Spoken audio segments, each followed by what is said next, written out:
This story is titled, My Life's Love Sold All My Precious and Important Belongings Without Reason on My Second Birthday, so I made sure she was no longer part of my life. Hey everyone, I'm 52 years old, and I've been lurking on Reddit for years but never thought I'd have a story worth posting. Well, buckle up because what happened to me is absolutely insane, and the revenge I got was even better. This all unfolded over the past year and just reached its conclusion last month. I'm still processing everything, but I figured you folks would appreciate a good justice story. Fair warning, this is going to be incredibly long, but stick with me because the payoff is incredible. I'm using a throwaway account for obvious reasons, and while I've changed some details to protect privacy, the core story is 100% real. Let me start with some background so you understand the full scope of this disaster.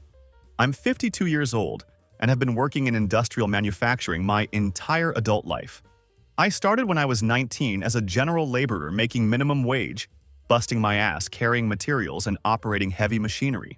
Through sheer determination and hard work, I worked my way up over 33 years to become a senior operations manager for one of the biggest manufacturing companies in our state. In the last few years, I was pulling down solid money. Not rich by any means, but damn good for a guy who never went to college and built his career from the ground up. I've been absolutely obsessed with motorcycles since I was a kid. My old man bought me a beat-up Yamaha dirt bike when I was 12, and I've been riding ever since. There's nothing like the feeling of being on two wheels. The freedom, the power, the pure adrenaline rush. It's like meditation and extreme sports rolled into one incredible experience. Over the years, I built up a collection of 4 classic bikes that were my absolute pride and joy. First was my 1973 Honda CB750, the bike that started the superbike era. I bought it in 2009 for $3,200 and spent about $4,800 restoring it to absolute showroom condition. New paint, completely rebuilt engine, chrome everywhere you looked. It's probably worth around $12,000 now. Second was my 1981 Kawasaki KZ1000. A pure speed demon from the early 80s. I found it in a barn in 2011, completely disassembled and looking like a hopeless case. It took me 2 full years to rebuild it from the ground up, and I'm into it for about $5,500 total. It's worth around $8,500 today. Third was my 1986 Yamaha FZ R600, which served as my track day bike. Lightweight, fast as hell, and handles like an absolute dream. I bought it running but cosmetically ugly in 2013 for $2,800, then spent another $3,200 making it perfect. It's probably worth $7,000 now. But the crown jewel of my collection was my 1969 Triumph Bonneville, my absolute baby. I found it as a complete basket case in 2015, literally just boxes of rusty parts and a frame that looked like it had been through a war. I spent 3 full years rebuilding every single component from scratch. Knew everything: engine, transmission, wheels, brakes, electrical system, paint, you name it. I'm into it for about $8,700 in parts alone, not counting the hundreds of hours of labor I poured into it. That bike is easily worth $15,000, maybe more to the right buyer. These weren't just motorcycles to me. They were works of art, pieces of history, and the result of decades of passion and craftsmanship. Every weekend for years, I'd be out in my garage with these bikes, cleaning them, tuning them, modifying them, perfecting every detail. It was my therapy, my hobby, and honestly my retirement plan all rolled into one. Each bike represented years of work, research, and love. Now let me tell you about my ex-wife Victoria, because understanding what kind of person she is will be crucial to this story. We met in 2014 at some charity event my company dragged me to. I was 49, she was 28. Yeah, I know what you're thinking, huge red flag. But Jesus Christ, this woman was absolutely gorgeous. She was 5'7", with stunning brunette hair and looked like she had stepped straight out of a magazine. She had this incredible way of looking at you like you were the most interesting person in the world, making you feel like you were the center of her universe. I was coming off a messy divorce from my first wife. That's a different story entirely. But she was actually a decent person and we just grew apart over time. I was lonely, vulnerable, and honestly thinking with my dick instead of my brain. Victoria seemed absolutely perfect at first. Sweet, attentive, intelligent. She laughed at all my jokes and acted like she was genuinely fascinated by my work and my bikes. She claimed to work in event planning for some hotel chain downtown, making it sound like she was climbing the corporate ladder with big ambitions and was completely financially independent. All lies, as I would discover later. We started dating, And she was absolutely amazing at first. She was always available when I wanted to see her, never complained about my long work hours, and seemed genuinely interested in learning about motorcycles. She'd come out to the garage while I was working and ask thoughtful questions, bring me sandwiches, and act like the perfect supportive girlfriend. For the first time in years, I felt like I had found someone who truly understood and appreciated me. After about 4 months, she started having problems with her apartment. The landlord was selling, rent was going up dramatically, her roommate was moving out. Always something. So like an absolute idiot, I invited her to move in with me. She jumped at the chance without hesitation. That's when things started changing, but so gradually that I didn't notice at first. The job at the hotel mysteriously ended when they restructured. Then she got another job at an event company that lasted exactly 3 months before she quit, because her boss was impossible to work with. Then another job for 2 months before she was laid off due to budget cuts. Every single job ended the same way. It was never her fault, always some external circumstance completely beyond her control. And somehow, she never quite managed to find the next job before her savings ran out. Guess who picked up the slack? But she was incredible in bed, didn't complain about my hobbies, and made me feel young again, so I kept making excuses for her. She's just going through a rough patch, I told myself. The job market is tough. She'll get back on her feet soon. Classic sucker behavior, and I fell for it completely. We got married in Vegas in 2015 after dating for less than a year. She pushed hard for it, constantly talking about how she wanted to build a life together and be a real team. I was so completely whipped that I didn't even think about a prenuptial agreement. Biggest mistake of my entire life. After we got married, Victoria basically stopped even pretending to look for work. There was always some excuse. She was exploring different career options, or taking time to figure out what she really wanted to do, or my personal favorite, focusing on making our home perfect. Meanwhile, I'm busting my ass 50 to 60 hours a week at the manufacturing plant, dealing with production schedules, equipment breakdowns, quality control issues, and all the other bullshit that comes with managing million-dollar operations. I'd come home exhausted and sore, and she'd be there fresh from her Pilates class or lunch with friends, talking enthusiastically about her plans to redecorate the living room. But here's the thing. She was incredibly smart about her manipulation. She never demanded anything outright. She'd just make innocent suggestions. Wouldn't it be nice if we updated the kitchen? Or, I saw the cutest dress today, but it's a little expensive. Or, my friend Christina is going to France, it looks so fun. And like a complete idiot, I'd usually cave because I loved her, because I wanted her to be happy, and because she made me feel like a successful man who could provide for his woman. Classic manipulation, and I fell for it every single time. The worst part was how she gradually started treating my bikes. At first, she acted genuinely interested, but over time she began making little passive-aggressive comments. "You spend a lot of time out there," she'd say. Or, "Do you really need 4 motorcycles?" Or, "It's so loud when you start them up in the morning." I should have seen the writing on the wall, but I was completely blind to it. I thought I had the perfect setup. Beautiful younger wife, nice house, cool hobby, good job. I was living the dream, or so I thought. Then, June 15th, 2024 happened. My retirement day. The day that was supposed to be the beginning of the best chapter of my life became the day I learned exactly who my wife really was. June 15th started out absolutely perfect. My last day after 33 years in manufacturing. The company threw me a really nice little party with cake, speeches, presentations, the whole 9 yards. My boss gave me a beautiful watch and talked about how I'd helped build half the industrial infrastructure in our region. It felt incredible, you know? Like all those years of hard work actually meant something significant. I had the entire day planned out perfectly. Tomorrow morning, I was going to fire up the Triumph and take a long, celebratory ride through the countryside. I had this whole route mapped out. Beautiful back roads winding through the state forest, a stop at this charming little diner I'd been meaning to try for years, maybe hit a few scenic overlooks along the way. It would be the perfect way to kick off my retirement and embrace the freedom I'd been working toward for decades. The pension wouldn't start for another month, but I had plenty stashed away in savings and my 401k was solid. Not rich by any means, but comfortable enough to enjoy my golden years without constantly stressing about money. Finally, I was going to have time to really ride my bikes the way I'd always dreamed. Maybe do some long-distance touring, hit up some motorcycle rallies I'd been too busy to attend, really live the life I'd been postponing for 3 decades. I was feeling absolutely incredible during the drive home that afternoon. Windows down, music up, thinking about all the freedom I was about to have. No more 5:30 a.m. start times. No more dealing with production delays and frustrated customers. No more standing in the sweltering heat waiting for equipment repairs. Just me, my bikes, and the open road stretching endlessly ahead. I pulled into my driveway around 4:15 p.m. and noticed that Victoria's Lexus wasn't there. I figured she was out shopping or at one of her yoga classes or whatever she did to fill her days. Didn't think much of it at all. The first thing I always did when I got home was check on my bikes. It was like a ritual. I had them parked in the garage under custom covers I'd bought specifically for each one.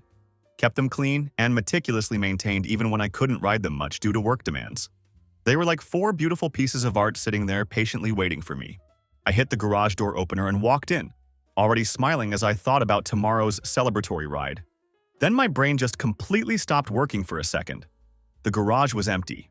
Completely, utterly empty, except for Victoria's exercise equipment and some storage boxes. 4 parking spots where my motorcycles should have been showed nothing but oil stains on the concrete.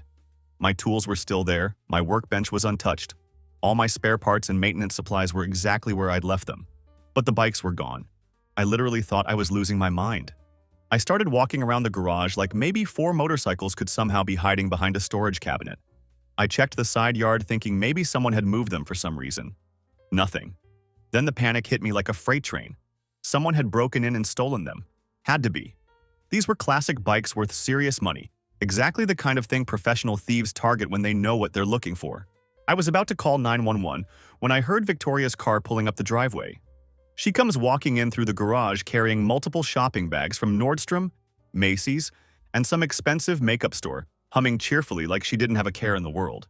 She was practically glowing with satisfaction. Had this incredibly satisfied smile on her face like she had just accomplished something major and was feeling very pleased with herself. "Victoria," I said, trying desperately to keep my voice calm and controlled. "Where are my motorcycles?" She didn't even have the basic decency to look guilty. Just casually set down her shopping bags and said, "Oh, those old things. I sold them. Got a really good deal too. 18,000 cash. I already put a deposit down on that kitchen remodel we've been talking about." We had never, not once, talked about any kitchen remodel. Our kitchen was perfectly fine. I'd updated it myself just 3 years ago with new cabinets, granite countertops, and stainless steel appliances. It looked great and functioned perfectly. But more importantly, she had just told me she sold $35,000 worth of motorcycles for $18,000. My retirement celebration bikes, my pride and joy, my life's passion, gone. "Victoria," I said, and I could hear my voice starting to shake with barely controlled rage. "You sold my motorcycle collection without asking me? On my retirement day?" She actually rolled her eyes like I was being completely unreasonable for being upset about this. "Oh, please, Marcus, don't be so dramatic. You barely rode those things anyway. They were just taking up space in the garage collecting dust. Besides, you're retired now. You need to start acting your age instead of trying to be some kind of rebel without a cause. Barely rode them? I rode them every single weekend that weather permitted. I'd planned my entire retirement around those bikes, dreamed about the adventures we'd have together. And acting my age? What the hell did that even mean? Victoria, I rode those bikes constantly. I've been planning motorcycle trips for my retirement for years. Those bikes were worth at least $35,000, probably more. You sold them for half their actual value. Look, what's done is done," she said, waving her hand dismissively like she was swatting away an annoying fly. "We can use the money for things we actually need, like updating this house so it doesn't look like some old bachelor pad. Maybe get some decent furniture, redo the master bathroom, make this place look like successful people actually live here." Successful people? I'd worked my ass off for 4 decades to pay for this house, and it was beautiful. I'd done most of the renovation work myself, and it looked like something straight out of a home improvement magazine. But apparently that wasn't good enough for her. "Who did you sell them to?" I asked, trying to maintain some semblance of control over this nightmare situation. "Some guy I found online. Look, I don't want to argue about this anymore. It's done and it's for the best. You can find other hobbies that are more appropriate for a man your age." Other hobbies? More appropriate? I felt like I was talking to a complete stranger. This wasn't the woman I'd married, or maybe it was and I'd just been too blind to see who she really was this entire time. I went inside immediately and checked our bank account online. Sure enough, there was an $18,000 deposit from yesterday. But what made my blood absolutely boil was that she'd already spent $3,800 of it. Nordstrom, Sephora, some high-end salon, a spa, and something called luxury lifestyle consulting for $500. The money from selling my life's work was already being pissed away on her endless shopping spree. That night, she acted like absolutely nothing had happened. She cooked dinner, chatted casually about her plans for redecorating, and even mentioned wanting to take a trip to Italy, now that we have some extra cash. She was in an absolutely amazing mood, happier than I'd seen her in months. I barely said a word throughout the entire evening, just sat there thinking about my triumph, wondering where it was, who was riding it, whether they understood what they had. I thought about all the rides I'd never take, all the rallies I'd miss, all the memories I'd never be able to make. I didn't sleep at all that night. I just laid there staring at the ceiling, listening to Victoria snore peacefully beside me, and planning my next move. Because if she thought she could destroy my passion and face absolutely no consequences, she was about to learn just how wrong she was. The next morning, Victoria left for her yoga class like it was any other ordinary day. She kissed me goodbye cheerfully and told me to try to relax and enjoy retirement, then drove off in her Lexus, the one I'd been making payments on for the past 3 years. The second her car disappeared from sight, I got to work. First, I needed to find out exactly what had happened to my bikes. I went through Victoria's laptop, which she'd carelessly left open on the kitchen counter. No password protection because she never thought I'd have any reason to snoop through her personal stuff. Big mistake on her part. What I found in her email made me physically sick to my stomach. There were email chains going back to January. 4 full months of planning this betrayal behind my back. She'd been corresponding with someone named Derek, who ran a vintage motorcycle shop 2 towns over. She'd been sending him detailed pictures of my bikes, getting quotes, and planning the entire sale without my knowledge. The emails were absolutely brutal to read. January 15th, Victoria to Derek. Hi, I'm looking to sell my husband's motorcycle collection. He's obsessed with these stupid things and spends more time with them than he does with me. I need them gone ASAP. Attached are photos. January 18th, Derek to Victoria. These are some beautiful bikes, especially that Triumph. In good condition, you're looking at around $35,000 to $40,000 for the collection. Are you sure your husband wants to sell? January 18th, Victoria to Derek. Trust me, he wants to sell. He just doesn't know it yet. What's the fastest you can move them? And honestly, I don't need top dollar. I just need them gone before he retires and becomes even more insufferable. There were dozens more emails over the following months. Victoria pumping Derek for information about market values, asking about quick cash sales, even requesting that he come look at the bikes while I was at work to give her a firm offer. The worst email was from February 28th, Victoria to Derek. My husband retires next month and I'm terrified he's going to want to spend all his time riding around like some pathetic old man trying to relive his youth. I can't stand the thought of being married to someone who thinks he's a badass biker when he's really just an aging factory worker. I deserve better than this life. Once I get rid of these money pits, I can finally start working on upgrading our lifestyle to match what I actually deserve. I had to read that email 3 times before it fully sank in. She wasn't just stealing my bikes. She was stealing my identity, my passion, everything that made retirement worth looking forward to. She thought I was pathetic for having hobbies that brought me genuine joy. But the emails kept going. And in March, as my retirement date approached, the tone became increasingly urgent. March 10th, Victoria to Derek. He retires next week and I'm running out of time. Can you come get them this Thursday while he's at work? I'll take $18,000 cash for the lot if you can move fast. March 10th, Derek to Victoria. $18,000 is pretty low for these bikes, especially the Triumph. That one alone is worth $15,000 easy. Are you sure about this? March 11th, Victoria to Derek. I'm sure, I just want them gone. He'll get over it eventually. Men always think their toys are more important than they really are. She'd sold $35,000 worth of motorcycles for $18,000 because she was impatient and wanted them gone immediately. She didn't care about the money. She cared about destroying something that was fundamentally important to me. But the investigation was just getting started. I went through her phone next, and that's where I found the really damaging stuff. Text messages with her friends revealed her true feelings about our marriage in ways that were absolutely devastating to read. Victoria to friend Christina. God, I can't wait until Marcus retires. Finally going to have time to work on him and fix all the things I hate about our life. Victoria to friend Beth. Marcus thinks he's going to spend retirement riding motorcycles like some kind of badass. I've got news for him. That ends now. Victoria to friend Nicole. I married a factory worker thinking he had money, but he lives like he's broke. Time to make some changes around here. Then I found something that made my blood run absolutely cold. Screenshots of conversations with other men on dating apps. She wasn't physically cheating as far as I could tell, but she was definitely shopping around, looking for someone with more money. Messages like, "My husband is okay, but he's not really going anywhere financially. I married down and I'm starting to regret it. Looking for someone who can actually afford the lifestyle I deserve. Tired of being married to a blue-collar guy." The woman I'd been supporting for 9 years, the woman I'd married and loved and provided for, had been planning to destroy my retirement and was actively looking for my replacement. But I needed more evidence to build a complete picture of what I was dealing with. I called Derek's shop directly. "Hey, this is Marcus, Victoria's husband. I understand you bought some motorcycles for my wife yesterday." There was a long, uncomfortable pause. "Oh man, I was wondering when you'd call. Look, your wife said you were completely on board with selling them. But something felt really off about the whole thing." "What felt off about it?" "Well, she didn't know anything about the bikes. Couldn't answer basic questions about maintenance, modifications, history. Nothing. And when I told her they were worth way more than $18,000, she just said she didn't care and wanted them gone fast. Plus, she seemed really nervous, like she was in a hurry to get it done before someone found out." Derek turned out to be a genuinely decent guy. He'd been in the vintage bike business for 20 years and had never seen anything like it. Most people who sell collections like this know exactly what they have and want top dollar. "Your wife acted like she was getting rid of garbage. Have you sold them yet?" "No, actually. I was planning to clean them up and flip them, but honestly, I felt bad about the whole thing. These bikes mean something to someone, you know? I can tell they were maintained with love.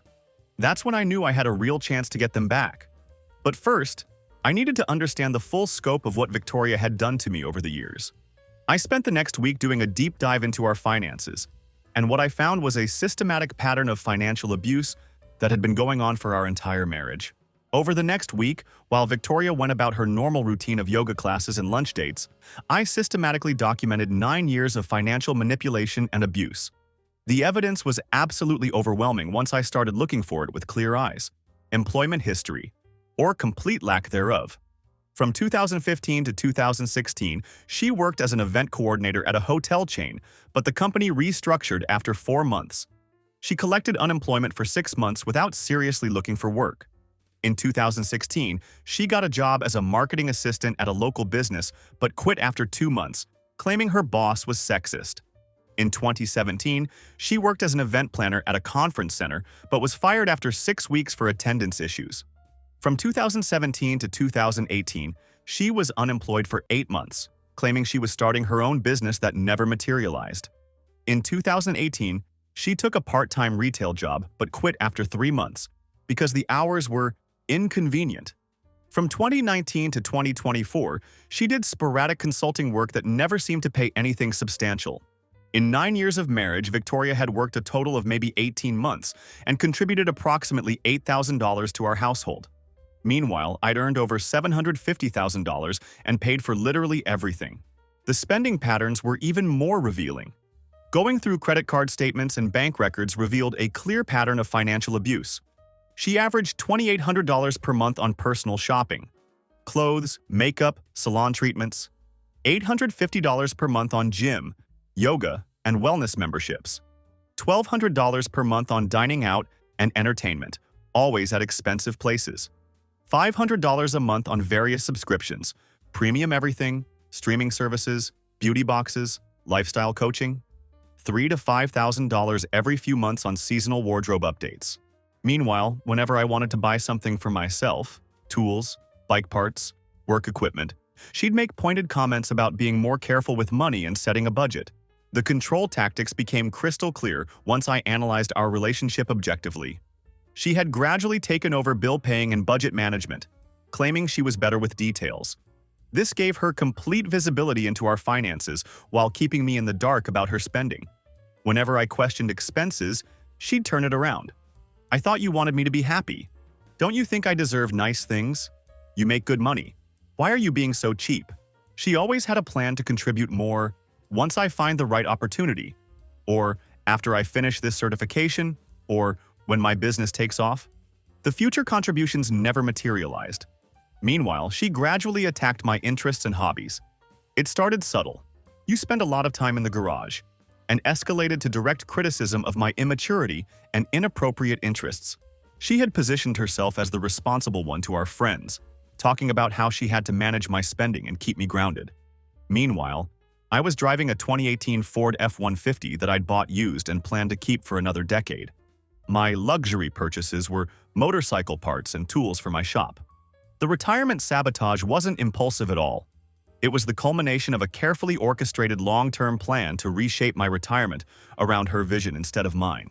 In emails I found from early 2023, she'd written to a friend, "Marcus thinks he's going to retire and become some kind of free spirit, riding motorcycles around the country. That's not happening. I've got plans for our retirement, and they don't include him acting like a teenager." Another message revealed even more. "I'm going to use his retirement to finally get the lifestyle I signed up for. No more living like middle-class people when we have assets we could leverage." She'd been planning to push me into selling the house and buying something more expensive, using my retirement funds for her dream renovations, and essentially trapping me in debt so I'd have to keep working or at least stop wasting money on hobbies. The motorcycle sale was step one. Eliminate my passion so I'd be more focused on her priorities. But the most damaging evidence was what I found in her browsing history and saved documents. Victoria had been extensively researching divorce law, specifically looking up information about spousal support calculations, asset division in long-term marriages, and how to maximize settlement amounts. She'd been investigating whether retirement funds count as marital property, and had even saved documents from a law firm's website titled "Maximizing Your Divorce Settlement: A Guide for Wives." The woman had been planning to divorce me and take half of everything I'd worked for, right around the time I retired and my earning potential dropped to zero. But she'd made one crucial mistake in her planning. She'd gotten greedy and jumped the gun with the motorcycle sale. Instead of waiting until after she'd filed for divorce, she'd committed theft and given me all the evidence I needed to destroy her. By the end of that week, I had a complete picture of who Victoria really was and what she'd been doing to me for 9 years. The motorcycle sale wasn't an isolated incident. It was just the first time she'd been bold enough to do something so obviously criminal that I couldn't ignore it. Now it was time to fight back. Armed with a mountain of evidence, I made my first call to Benjamin Thompson, the attorney we'd used for some business contracts at my work. Benjamin was a sharp guy who specialized in family law and business litigation. Exactly what I needed. "Marcus, good to hear from you. How's retirement treating you?" "Not great, Benjamin. I need your help with something serious." I laid out the whole situation. The theft of my motorcycles, the forged documents Victoria had to sign for title transfers on each bike, the pattern of financial abuse, and her apparent plans to divorce me and take half my assets. "Jesus Christ, Marcus.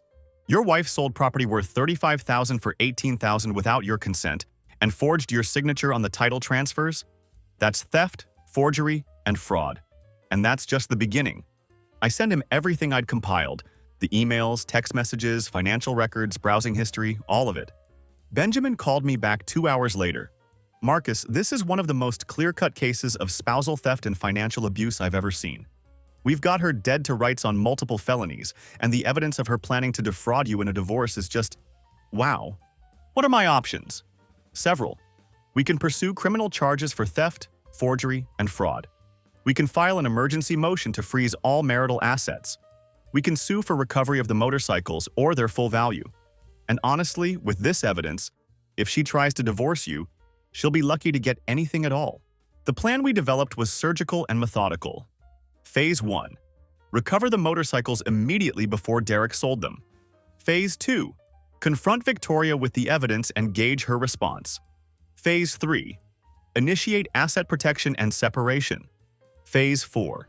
Prepare for the nuclear option if she didn't cooperate. Benjamin drew up a formal demand letter for Derek, explaining that the motorcycles had been sold without proper authorization and demanding their immediate return.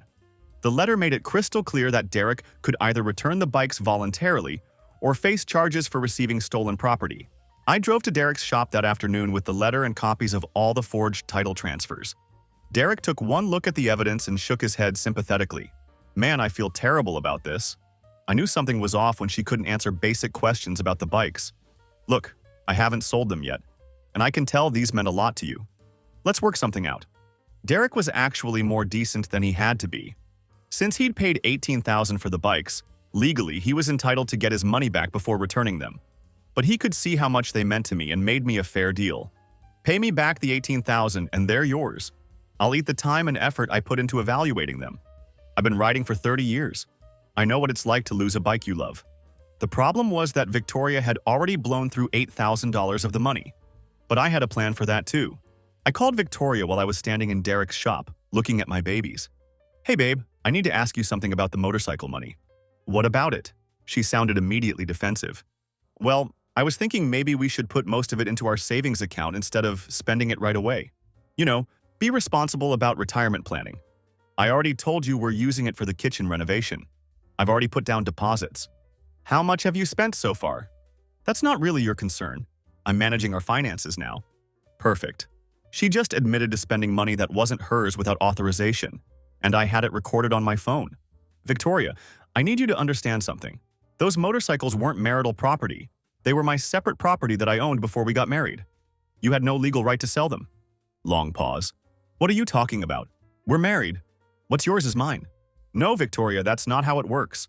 And forgery is a felony. I could hear the panic creeping into her voice. Forgery? I didn't forge anything. You signed my name on 4 title transfers. That's forgery. And selling someone else's property without authorization is theft. I'm looking at my motorcycles right now, and I'm paying Derek his money back. Then you and I are going to have a very serious conversation about your future. I hung up and called Benjamin. Execute phase 2. Freeze everything. Within 2 hours, Benjamin had filed emergency motions to freeze all of our joint accounts pending investigation of financial crimes. Victoria's credit cards were suspended. Her access to our checking account was blocked, and a restraining order was placed on all major assets. I paid Derek the $18,000 from my personal checking account, the one Victoria didn't have access to, and loaded my bikes into a rented trailer. Driving home with my Triumph, Kawasaki, Honda, and Yamaha secured behind me felt like the first real victory in what I knew was going to be a long war.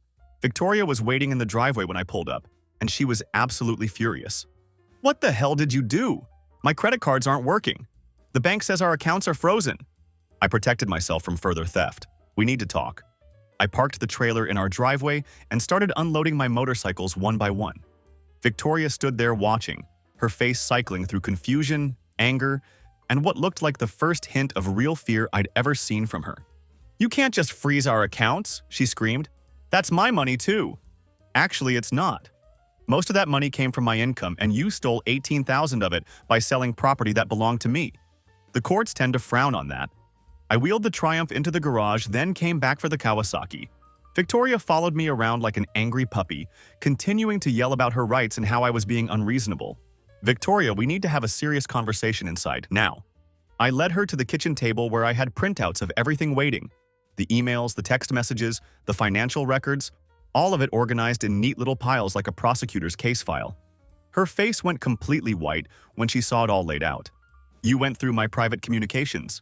I investigated theft of my property. Sit down. She sat, but she was still trying to maintain the offensive. This is ridiculous. I'm your wife. I can't steal from you. And those emails are taken out of context. I started reading her own words back to her. He's really just an aging factory worker. I deserve better than this life. Tired of being married to a blue-collar guy? I'm married down, and I'm starting to regret it. Looking for someone who can actually afford the lifestyle I deserve. With each quote, she seemed to shrink a little more into her chair. So let me make sure I understand this correctly, I continued. You married me under false pretenses, pretending to be someone you're not. You've spent 9 years systematically draining our finances while contributing nothing.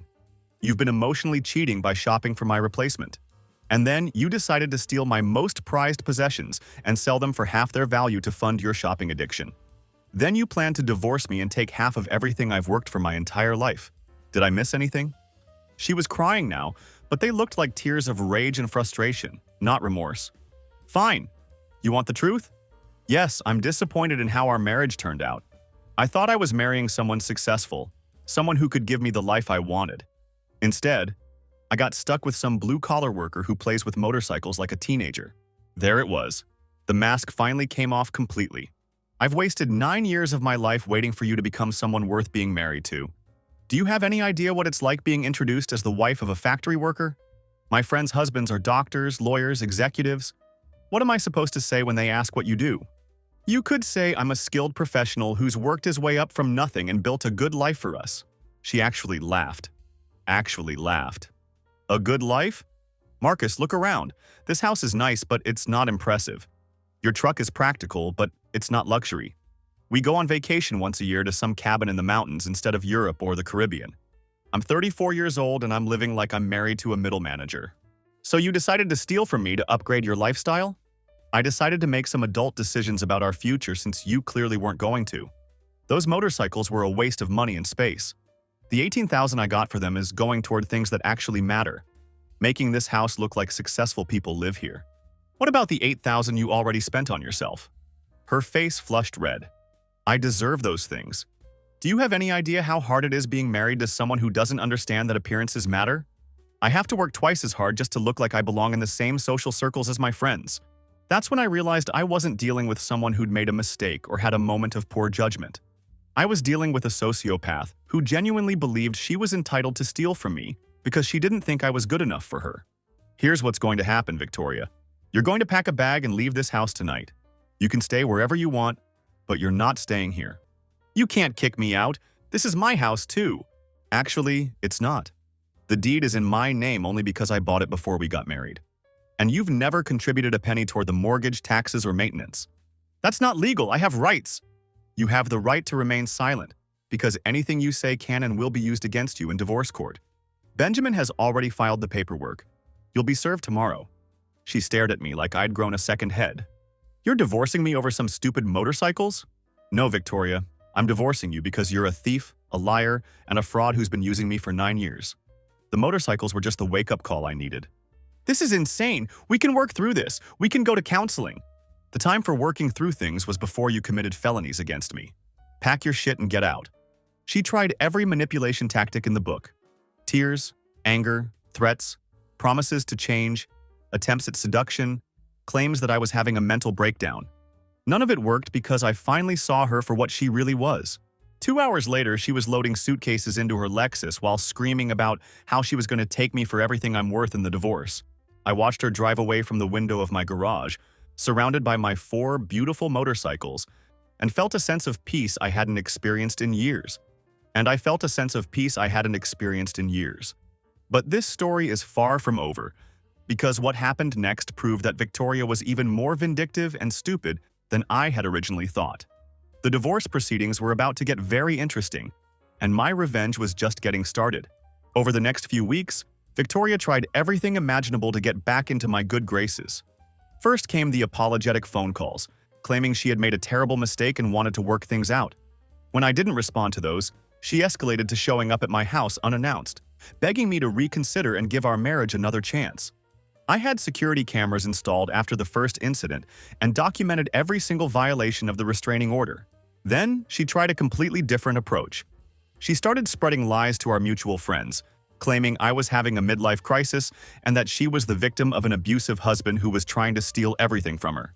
Lucky for me, I had already shown several close friends the evidence of her theft and manipulation, so her sob story didn't get much traction with people who knew the real situation. The divorce proceedings moved quickly thanks to Benjamin's skill and the mountain of evidence we had against her. Victoria's lawyer tried to argue for spousal support and an equal division of assets, but when Benjamin presented the comprehensive documentation of her theft, forgery, and financial abuse, her attorney basically threw in the towel. There wasn't much he could do when faced with such overwhelming evidence of criminal behavior. Victoria walked away with absolutely nothing.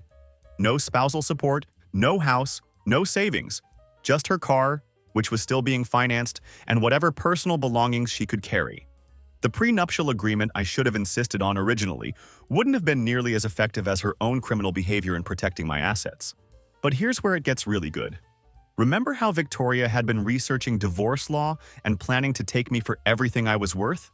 Well, it turns out she had been bragging to her friends about her master plan to divorce me right after retirement. And one of those friends happened to work at the same company where I had worked for 33 years. This friend, Lisa, felt genuinely guilty about what Victoria was planning and reached out to me after the divorce was finalized. Marcus, I think you should know. Victoria had been planning this divorce for over a year. She even calculated how much she thought she could get and was shopping for apartments in the expensive part of town. She was counting on your retirement money to fund her new lifestyle. Lisa provided me with screenshots of group chat conversations where Victoria had been bragging about her upcoming payday, including messages about how she was going to make me pay for wasting her best years. This additional evidence was the cherry on top of an already airtight case against her. The criminal charges ended up sticking too. Victoria was convicted of theft and forgery, got 2 years probation, and had to pay restitution plus all court costs and legal fees. She also had to perform 200 hours of community service. The judge was particularly harsh because she showed absolutely no remorse and tried to claim she was the real victim throughout the entire proceedings. 6 months after the divorce was final, I ran into Derek at a motorcycle rally. He told me he'd heard through the grapevine that Victoria had tried to sell some jewelry to another dealer in town, claiming it was hers, but the serial numbers showed it was reported stolen. Apparently, she hadn't learned her lesson about theft and was facing new charges. As for me, well, retirement turned out to be everything I'd hoped for and more.